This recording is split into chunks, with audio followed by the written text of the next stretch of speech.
Welcome to This Explainer. Today, we're doing something a little different. Grab a cozy blanket, maybe pour yourself a hot cup of tea, and let's settle in.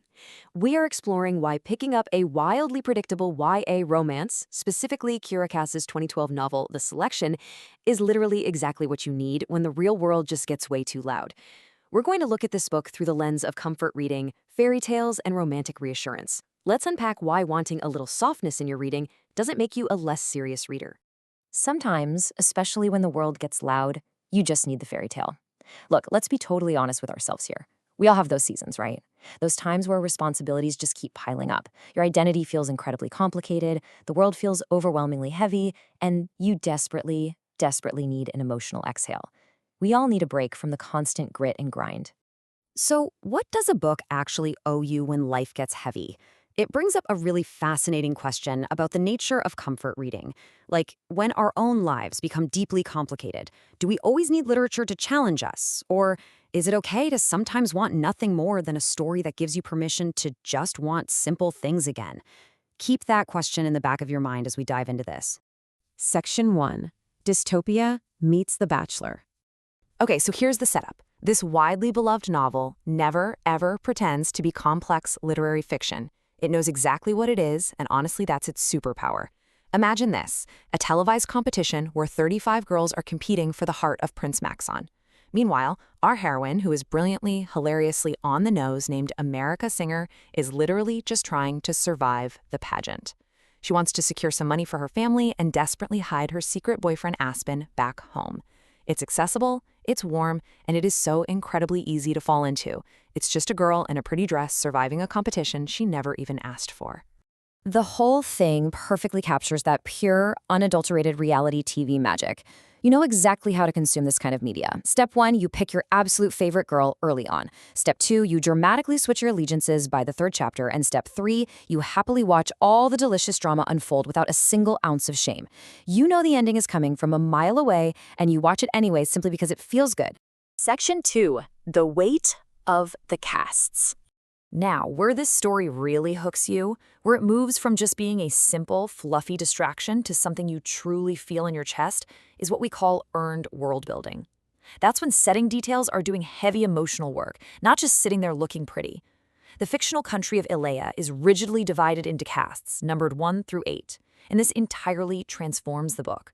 It goes from a basic romance into a story that is fundamentally driven by class, by ambition, and by the deep, very human need for security. So let's break it down visually. Everything clicks when you realize Prince Maxon is a 1, the absolute top. America is a 5, an artist, meaning she's creative but economically precarious. And her secret boyfriend, Aspen, he's a 6, which is a step below her. So America's romantic choice isn't actually just about picking between 2 handsome boys. It's about the very real cost of loving someone below her station, which would completely cost her what little security she has, versus this terrifying, impossible dream of reaching the absolute top of the social ladder. And that right there is why the fictional stakes become emotionally true. If you know what it's like to come from a precarious place, to desperately want better for your family, and to quietly carry the secret of ambition because wanting more just feels like you're asking for too much, well, America's struggle feels incredibly familiar. It's not aspirationally true, it is emotionally true. Section 3. Aspen, Maxon, and Permission. This brings us to the famous love triangle pipeline. It's a narrative journey that actually reveals a ton about what marginalized readers are historically taught to accept. Naturally, we start out rooting for Aspen, right? Because he's sweet, he's familiar, and he represents the safe, attainable future. He's the almost we're usually told to settle for. But as America grows and finds her footing, Aspen kind of struggles to keep up. Then you look at Maxon. Maxon becomes the symbol of an impossible opportunity that America slowly, tentatively realizes she actually deserves. We are so often taught to accept the almost and never the crown. This story flips that completely. There's this one pivotal scene where America and Maxon are out in the courtyard. They're arguing, and then suddenly they're laughing together. And with that laugh, it hits you.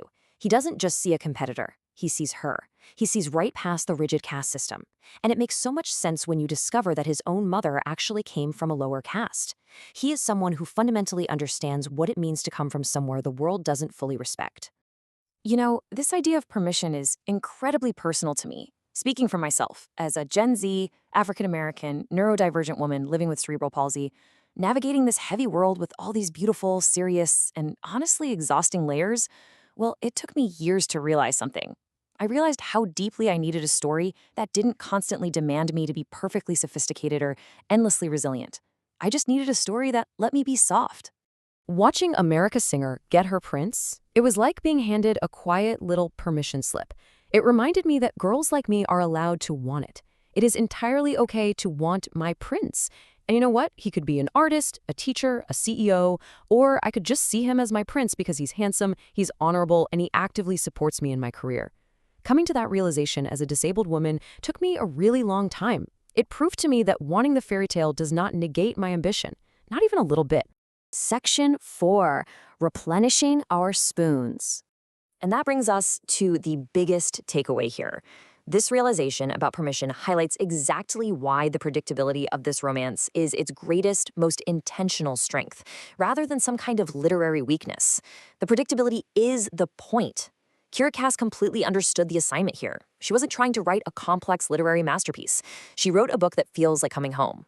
In a world that is just increasingly chaotic, finding a story that promises a happy ending and actually delivers it without pulling the rug out from under you with tragic twists is a restorative, radical act of self-care. So instead of a boring traditional star rating, for this explainer, we are using the spoon theory. If you don't know, it's a great way many neurodivergent and disabled folks measure their daily energy. We are giving this comforting escape 7.5 out of 10 spoons replenished. I think that perfectly captures how this predictable fairy tale doesn't drain your battery. It actually gives vital emotional energy back to you. It literally replenishes your spoons. So, who is this actually for? Well, this experience is tailor-made for readers who just need a cozy exhale. It's for those of us who grew up absolutely loving fairy tales and miss that feeling. It's for readers who want high stakes but without the emotional trauma.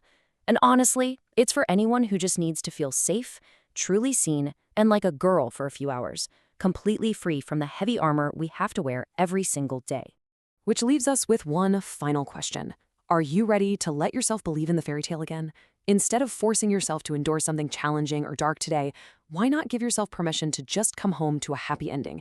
Because some books don't need to challenge or transform you. They just need to remind you of the version of yourself who believed in happy endings before the world got so complicated. She is definitely still in there, and she absolutely deserves a good book. Thanks so much for joining me on this explainer, and I'll catch you on the next one.